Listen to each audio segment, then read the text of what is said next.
A história que trago hoje aconteceu há muitos anos com um homem chamado Denilson, na zona rural de Bofete, no estado de São Paulo. A partir daqui, a história será contada do ponto de vista dele.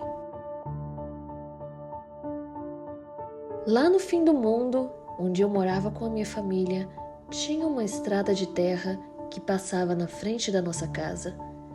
Não era muito usada, só de vez em quando passava algum carro ou caminhão, mas era difícil. Depois da nossa casa, só tinham mais duas e eram um tanto distantes uma das outras.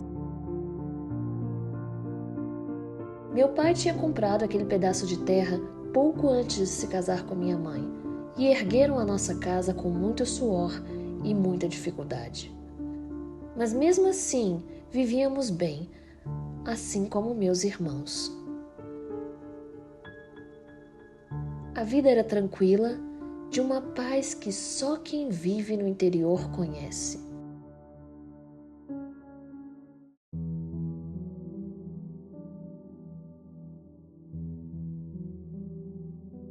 A gente tinha um vizinho que morava numa das poucas casas depois da gente, chamado Muricir.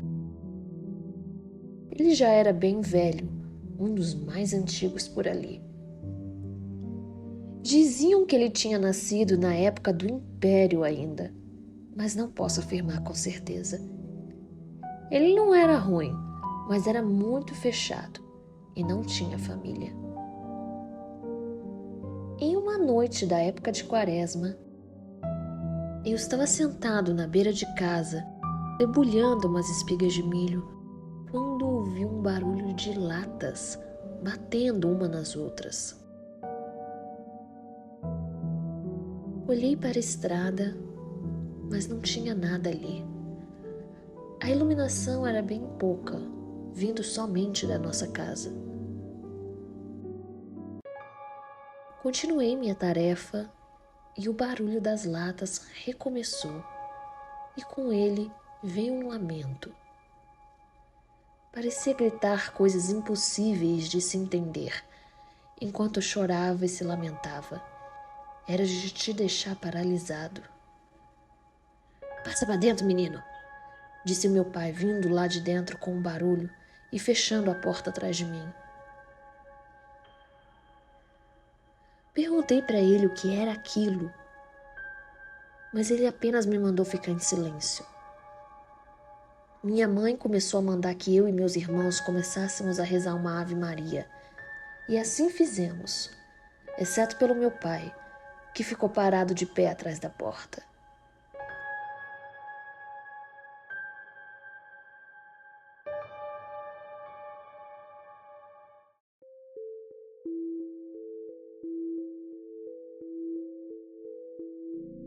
Depois desse acontecimento, vi ele de conversa com nossos vizinhos na bodega do povoado. Todos diziam ter escutado aquele lamento. Quando o seu Muricy apareceu, trataram de contar para ele também, já que ele era o mais velho ali nas redondezas. "Não é de hoje que isso passa por aqui, não. De tempos em tempos isso parece aí gritando. Não sei se é sempre o mesmo, mas nessa estrada já passou muita coisa. Mas não fique aí se alardeando, não.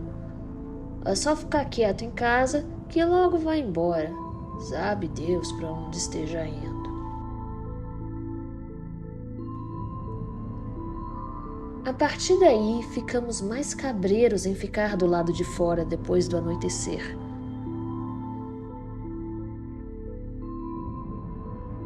Certa vez, já era hora da novela e estávamos todos assistindo ou fazendo alguma outra coisa. As janelas e as portas estavam abertas por conta do calor. Um de meus irmãos, o Josias, começou a acompanhar algo lá fora com a vista. E eu, com curiosidade, fui também colocar a cara na janela. Lá fora caminhavam duas pessoas. lado a lado, com uma manta cobrindo as cabeças, indo em direção ao fim da estrada.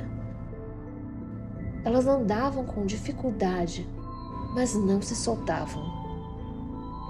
Meu irmão não disse nada, e eu também não. Observamos as duas até sumirem no fim da estrada, sem ter a certeza se eram pessoas ou não.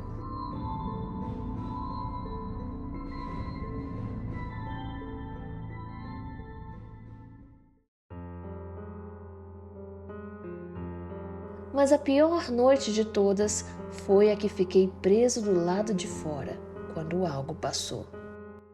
A gente criava algumas cabras, e eu não tinha fechado muito bem a portinhola do cercado delas, e uma delas acabou escapando. Meu pai esbravejou comigo e me mandou ir atrás da bendita cabra, e eu fui, maldizendo a bichinha pela estrada.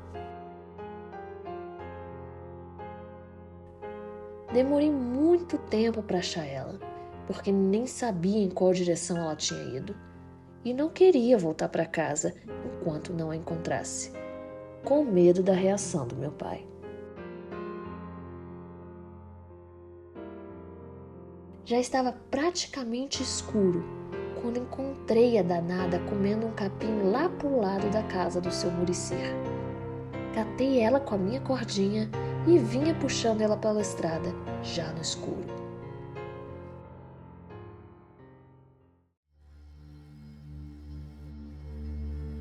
A noite estava encoberta e não dava para ver muito bem o caminho. Eu só saberia que estávamos em casa quando avistasse a lamparina da frente da casa.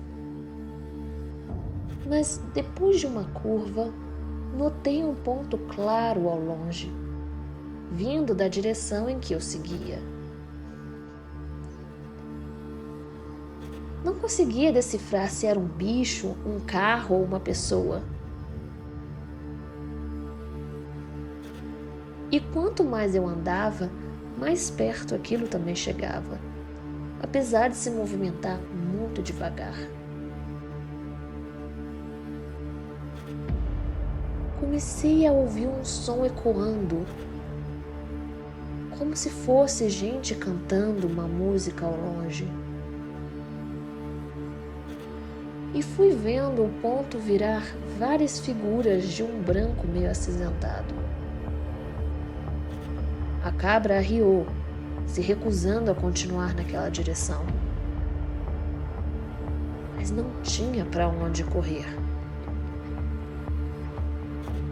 Puxei a danada para a beirada da estrada e deitei no capim, tentando me esconder daquela visagem. Também pus minhas mãos para tentar segurar a bichinha no chão, abaixada, e para minha surpresa, ela acatou e ficou lá quietinha ao meu lado, enquanto eu a segurava. Mesmo abaixado, consegui ver um pouco do que era aquilo. Várias pessoas caminhando lentamente, uma após a outra. Umas cantando, outras rezando e algumas se lamentando. Caminhavam como uma procissão, indo em direção do fim da estrada. Elas ainda demoraram para passar, como se não tivessem pressa alguma nesse mundo. Só depois que eu parei de ouvir aquele lamento, me levantei com cuidado para me assegurar que tinham passado. Eu e a cabra voltamos para a estrada e eu estava assombrado de estar passando no caminho que aquelas almas tinham vindo. Nessa hora, nenhuma explicação racional faz sentido. Quando finalmente cheguei em casa, vi que todas as portas e janelas estavam fechadas e comecei a gritar para que abrissem para mim. Meu pai e minha mãe saíram desesperados do lado de dentro, enquanto meus irmãos se amontoavam para ver. Eles me abraçaram e disseram que achavam que o pior tinha acontecido comigo. Minha mãe chorava e agradecia a Deus, enquanto meu pai culpava a nossa cabra pelo que tinha acontecido.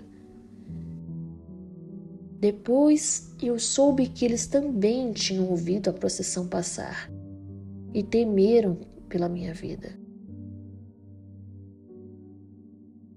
Dizem que não se pode olhar ela passar, muito menos estar na estrada no momento que ela vem. Aquele foi o dia mais assustador da minha vida. Ainda ouvimos algumas coisas estranhas do lado de fora nos anos que moramos lá. Com o tempo, mais casas foram surgindo e hoje é uma estrada toda asfaltada. Já faz muitos anos desde a última vez que alguém ouviu algo de outro mundo passar por lá à noite. Mas eu não duvido. Numa noite escura, quem garante que algo de outro mundo não vá passar naquela estrada, como fez tantas vezes antes? Sabe-se lá o porquê ou para onde estava indo.